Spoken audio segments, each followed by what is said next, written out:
Yeah, I admit it, I'm a little unusual, an outlier, torn apart from the center of the normalcy, the conventional and the everyday. SEIRAPH is just an ordinary person.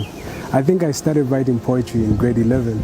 Prior to that, I used to rap, but I felt rap was not something I was really comfortable with, and I felt I was limiting my audience. So I decided to replace it with poetry, and from then, I've been kind of growing, and down to present, this is who I am. One of my major inspirations was Phil.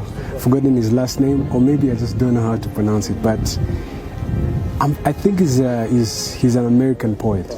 And when I looked at his poetry, it was pretty simple. I don't know how I can classify my poetry, but I would say it's pretty neutral. I don't have a stance or a huge central message I'm advocating for. Most of my poetry is just basic and straightforward. I write about a whole lot of things. And I think it's neutral in a sense that it's not, I wouldn't classify it as religious poetry, or I'm putting out God's message through my poetry. It's kind of neutral in a sense where I write about pretty much everything. I've performed with Bittersweet, I think twice.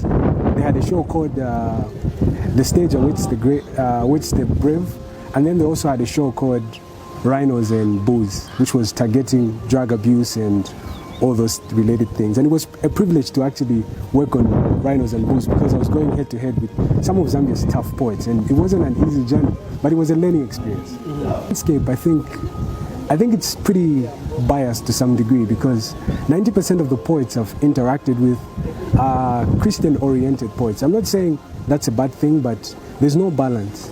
And if you're a Christian-oriented poet, you kind of have a specific audience, which is quite alienating for people with different belief systems. But if you're a poet and you have a neutral stance, even if you have a message that you want people to hear, I think that would be a nice thing. But currently, Zambian poets, 90% of them do Christian-oriented poetry, which is a good thing, but there's an imbalance. She treaded the trail that was less traveled, and the way every step crept into my soul's depth left me marveled.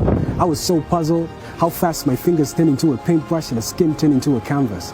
Painting with touch and her lips turned into a canvas. The aid to navigate lines built up from the intimate parts of her soul, to create a yearning for more, to explore and tread through roots with maps of fingerprints. You can't even count the footprints that she left on the moon of my lascivious propensity. She holds me tightly, wrapped around her arms like a straight jacket. I open up my arms, then she fell in my palms like raindrops stuck and not be restrained by a steady clench of my fist.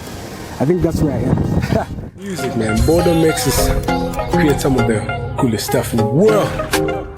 Yeah.